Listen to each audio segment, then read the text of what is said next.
और दिल्ली में एनसीआर की हवाएं अब प्रदूषण से भरी हुई हैं और इसका कुछ खास असर नजर आ रहा है। आपको बता दें, दिल्ली में वायु प्रदूषण का स्तर खतरनाक स्तर पर पहुंच चुका है। लगातार दिल्ली में कई इलाकों में एक्यूआई लेवल 370 के पार पहुंचा है। 400 के इर्द गिर्द नजर आ रहा है एक्यूआई लेवल। नेहरू नगर में एक्यूआई 378, तो मथुरा रोड पर भी ये बढ़ा हुआ नजर आया। बटपरगंज और आनंद विहार में एक्यूआई लेवल 350 के पार पहुंच चुका है। शादीपुर सोनिया विहार में एक्यूआई लेवल 380 के पार पहुंचा और यह हवा में लगातार जहर घुलता जा रहा है। वायु प्रदूषण लगातार बढ़ रहा है। दिल्ली में वायु प्रदूषण का खतरनाक स्तर देखा जा रहा है। कई इलाकों में एक्यूआई लेवल 370 के पार पहुंचा है। तो नेहरू नगर में एक्यूआई लेवल 378, तो मथुरा रोड पर 370। हरियाणा में भी वायु प्रदूषण बढ़ा। लगातार वायु प्रदूषण बढ़ने से लोगों को सांस लेने में तकलीफें हुई हैं। फरीदाबाद में आपको बता दें, जिस तरह से गुरुग्राम में भी एक्यूआई लेवल 315 के पार पहुंचा, तो सोनीपत में भी एक्यूआई लेवल 340 के पार पहुंचा है। करनाल जिले में भी एक्यूआई लेवल 280 के पार पहुंच चुका। ये खतरनाक स्तर है एक्यूआई लेवल का और दिल्ली में लगातार ये बढ़ता जा रहा है। हरियाणा में भी बढ़ा है वायु प्रदूषण। फरीदाबाद के कई इलाकों में एक्यूआई लेवल 350 के पार पहुंचा।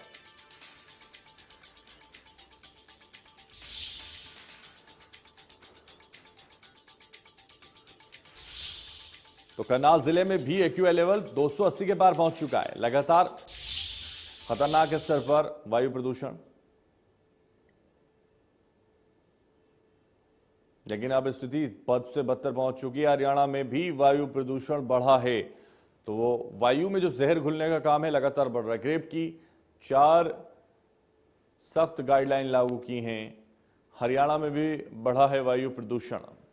तो हवा में की जो गुणवत्ता है वो लगातार खराब हो रही है। वो बेहद खराब स्थिति में पहुंच चुकी है।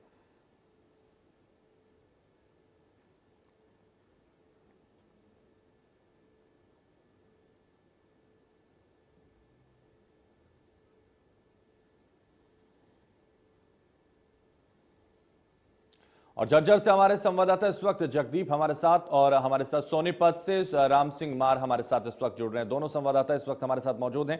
जगदीप, सबसे पहले आप ये बात आना चाहूंगा, झज्जर की क्या स्थिति, क्योंकि हवाओं में लगातार जहर घुलता जा रहा है, लोगों को सांस लेने में तकलीफें हो रही हैं। किस तरह की स्थिति है और किस तरह की इस वक्त हवाएं हैं?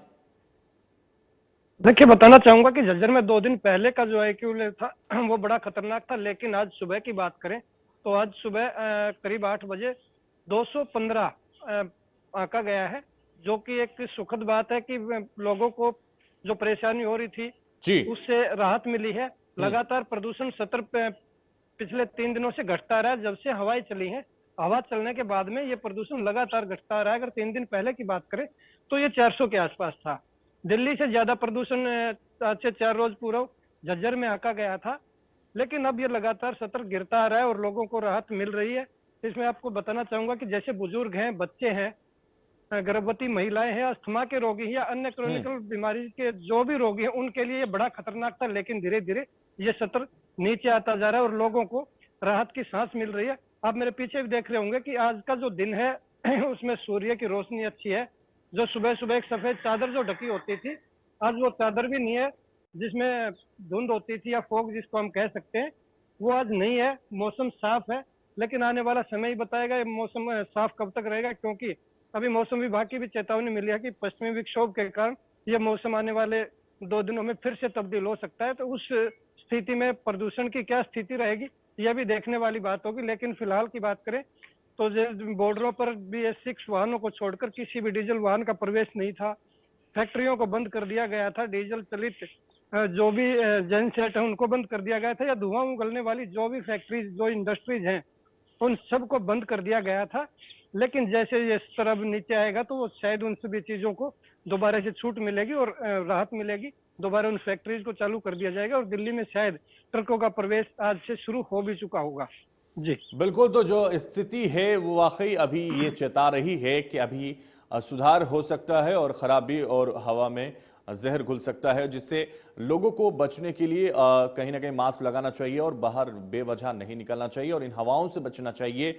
ये सबसे ज्यादा जगदीप जरूरी है। लेकिन राम सिंह भी हमारे साथ इस वक्त जुड़े हुए हैं, हमारे संवाददाता राम सिंह मार, किस तरह की स्थिति सोनीपत में, क्योंकि हवा में लगातार जिस तरह से जहर घुलने से लोगों को परेशानियां हो रही हैं, हवा की गुणवत्ता लगातार खराब देखी जा रही है। अब इस वक्त क्या महसूस कर रहे हैं आप वहां? बिल्कुल, देखिए दिल्ली से सटा हुआ सोनीपत है और एनसीआर का जो क्षेत्र है वो लगातार हवा की गुणवत्ता वहां पर लगातार खराब होती जा रही है। लिहाजा अगर बात करें सोनीपत की, तो सोनीपत में एयर क्वालिटी इंडेक्स लगातार खराब होता जा रहा है। करीबन 340 के पार जो है वो पहुंच चुका है। लोगों को सांस लेने में तकलीफ हो रही है, गले में खराश और आंखों में जलन जैसी समस्या उत्पन्न हो रही है। हालांकि डॉक्टर की सलाह ये भी है कि प्रातःकालीन जिस प्रकार से लोग सैर सपाटा के लिए निकलते थे, उससे भी उनको बचना चाहिए। खासतौर पर जो लोग बाहर रूटीन में ज्यादा रहते हैं, उनको मास्क का प्रयोग करना चाहिए। लेकिन अगर बात करें तो तमाम ऐसे कारण हैं जिसकी वजह से लोगों को तकलीफ हो रही है, क्योंकि सोनीपत में कुंडली औद्योगिक क्षेत्र है, राय औद्योगिक क्षेत्र है, इसके अतिरिक्त अन्य कई औद्योगिक क्षेत्र है, जिसके कारण लोगों को न केवल तकलीफ हो रही है बल्कि वायु की गुणवत्ता लगातार खराब हो रही है। हालात ये हैं कि एक तरफ तो प्रशासन दावे कर रहा है कि लगातार वायु की गुणवत्ता खराब हो रही है, लेकिन कहीं न कहीं जो औद्योगिक क्षेत्र है वहां पर अवशिष्ट पदार्थों को आग लगा दी जाती है। खासतौर पर भूमिगत जल भी खराब यहाँ होता हुआ दिखाई दे रहा है, क्योंकि प्रदूषण जो है न केवल वायु प्रदूषण बल्कि भूमिगत से प्रदूषण भी जो है वो लगातार देखा जा रहा है। केमिकल भी जो है जमीन में दफन किए जा रहे हैं। लिहाजा आने वाला जो भविष्य है उसके लिए न केवल खतरनाक होगा बल्कि जिस प्रकार से इस दौर में एयर क्वालिटी इंडेक्स जो है, सर्दी का जब मौसम शुरू होता है तो ऐसे में जो है हवा की गुणवत्ता हर बार खराब होती है और हर बार प्रशासन जो है जागरूक करने का प्रयास करता है, लेकिन जागरूक जब तक आम आदमी नहीं होगा, आम आदमी जिम्मेदारी नहीं लेगा, तब तक इसमें कोई सुधार नहीं हो सकता। और बिल्कुल जरूरत है आम इंसान को अपने आप की सुरक्षा करने की और इन हवाओं से बचने की और मास्क पहनने की। और हालात जिस तरह से लगातार गुणवत्ता में खराब होते जा रहे हैं हवा के, उससे कहीं ना कहीं बड़ा नुकसान लोगों को नजर आ रहा है। बहुत शुक्रिया राम सिंह हमारे साथ जुड़ने के लिए और बहुत शुक्रिया आपका भी हमारे साथ जुड़ने के लिए जगदीप। हम खबरों में आगे बढ़ते हैं और आपको